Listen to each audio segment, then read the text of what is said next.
This is Tanner Wilkinson, voice of the Snow College Badgers, here with Director of Broadcasting Joe Williams, here for our pregame preview as the Snow College Badgers hit the road to head to West Point to take on the Army JV squad.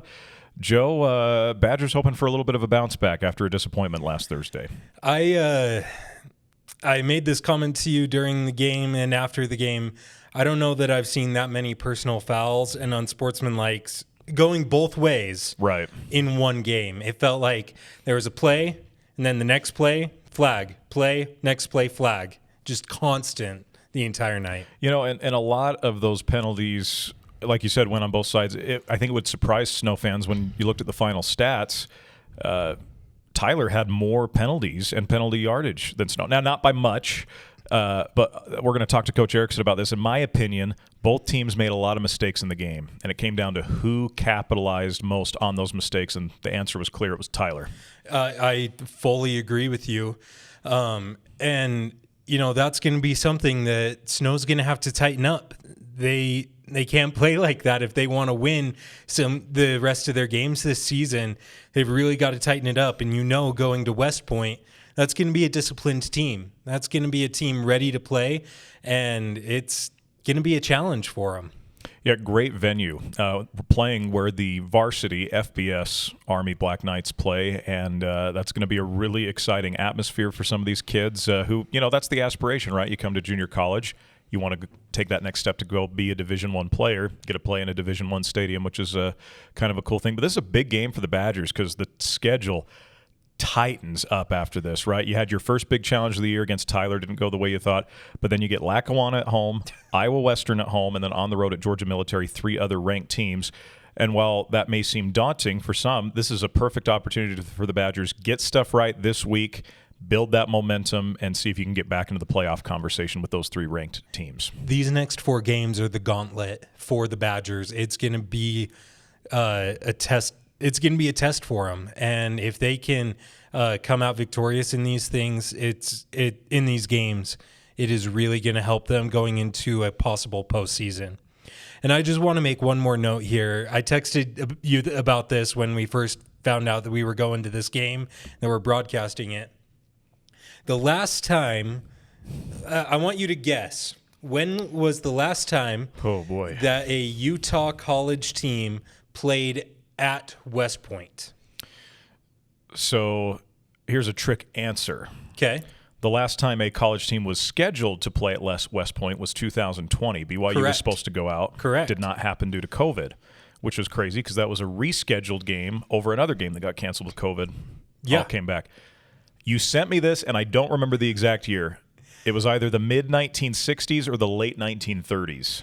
It was 1967. To put that in perspective, my dad, who is getting ready to retire in the next couple of years, was 2 years old when Utah State played at West Point. And then Army came and played Utah State in 1969. That's the last time. That's 56 years since a Utah college team has played Army. Now, you mentioned the BYU rescheduled games. BYU is scheduled to play them again in 2032 at West Point. So that is, you know, we're starting up kind of a good tradition with them here. But 56 years since a Utah college team has played at West Point, 58 years since a Utah college team has played at West Point, 56 since a Utah college has played Army. Well, looking at you talked about your dad was 2. Neither of my parents were born yet. My mom was a year away from being born. So crazy that it's been that long since the team's made the trek out there. We're looking forward, though, to this. Looking forward to getting that New York slice and having a good time in the city. We're going to stop at Sbarro and grab ourselves a New York slice. Michael Scott style, for sure. Oh, yeah. Well, Joe, I'm excited. This is going to be a fun trip for us, a fun trip for the Badgers as well. Looking forward to talking with Coach Erekson and getting his thoughts on the game. Once again, this is Tanner Wilkinson, voice of the Snow College Badgers, here for my weekly chat with Snow College head football coach, Coach Erekson. Coach, always a pleasure. let's just jump right into it. Things did not go great for you guys a week ago. You've had a week to digest now the Tyler game. Just some thoughts on that before we move on to the Army conversation. Yeah, I told my wife this morning, I said, it's been a week and I still don't feel any better about Thursday evening. Credit to them. They're a good football team. They're a very good football team, obviously well coached. They, like I said, they kind of knew a little more about us than maybe most do. But the same could be said about us, and we knew exactly what they were going to do, and they did exactly what we thought they were going to do. We just couldn't find a way to stop it. I think when you look at it, there's a lot of things that a lot of people want to point at, but I think just collectively we just didn't play our best. I think as a coaching staff, we maybe didn't get our guys prepared in a way that we should have, and I always am going to look in the mirror first and see what I can do to make sure that our guys are prepared each and every week for what we're up against. And I don't think I did a good enough job to get our guys ready to go. We do have, you have some unfortunate things that didn't go our way, but those are part of football, and you still got to be able to overcome those, and you got to be able to execute. Whether for us, injuries, dropped balls, bad snaps. There's a whole bunch of things that you could talk about, but ultimately, I just didn't get our guys ready to play, and we'll fix that, remedy that, and make sure that we're ready to go up against another huge test heading out to West Point. Yeah, you guys have had kind of like the NFL model. They call it a mini bye. When a team plays on a Thursday, they don't play again until Sunday or Monday. That's the case for you guys this week. How's the extra practice time gone with maybe sharpening some of those things this week? Yeah, it's been really good, actually, especially heading into playing a style of offense that you don't normally see on a regular basis. For us, being able to steal, we stole 2 full more practice days than we would in a normal week. And so that's been really huge, especially for our defense. Offensively, just for us trying to find our rhythm, right? Now we're kind of settling in now on who our quarterback's going to have to be, in Jack, and being able to get him comfortable again in that huddle and getting the guys comfortable with him going forward. So being able to, any extra time we have to do that is only going to be beneficial. And I've really seen our guys kind of bounce back. You wake up Friday and you get back here Friday and get in the building, and everybody's kind of, disheartened and disappointed about what had happened the night before. But, we gave them Saturday and Sunday off, and when we got back into the building Monday, kind of a pep in the step again, hopefully recognizing, okay, we did not do our best, and we've got to, every day show up to work and get better. And so being able to have a couple of extra days like that has been hugely beneficial. Let's talk about that Army offense. I think anyone who knows any level of college football knows the Army's going to run the triple option there, and that's just been a staple of theirs for a long time. What has that been like from the defensive room, trying to prepare for that? You kind of hinted at that, but maybe a little more in depth here. Yeah, so it's been very interesting because the team that we're going out to play hasn't played a game yet. And so what we've been able to do is we've kind of just dove into Army's 2 games against Tarleton and against Kansas State, and tried to figure out what we're going to be up against in that sense. And actually, when you actually watch those games and actually break them down, it's interesting because they're not actually running triple option like you would expect. It still looks like triple option, but it's actually not. It's more dive and then speed option, right? They're not actually.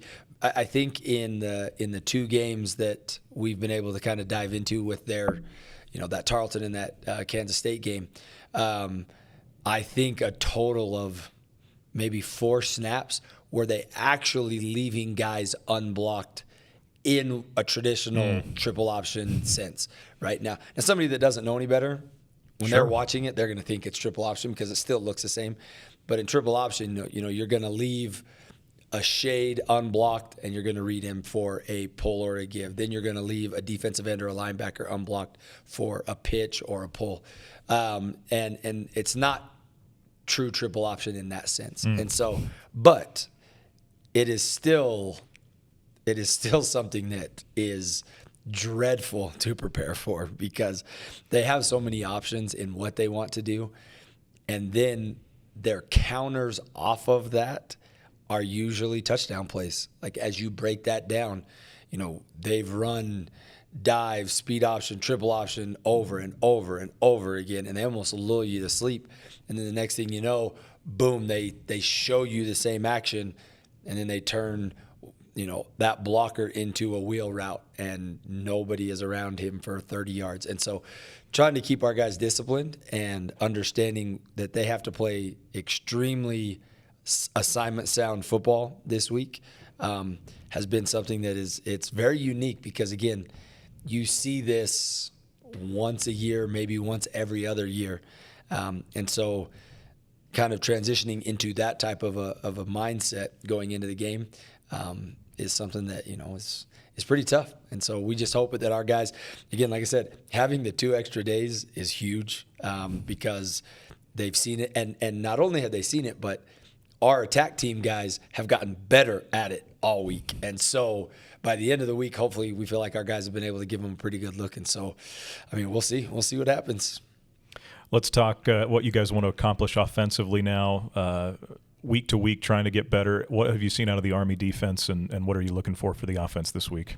Yeah, so I think we had a little bit of something that you don't necessarily get every week when playing a head coach that's former assistant and really good friend.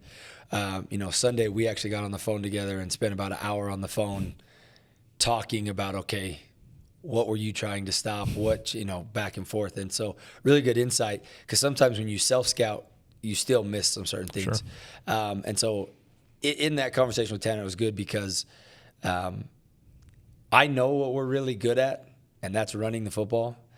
And we got away from that a little bit in that Tyler game, mostly because we were behind trying to play catch up.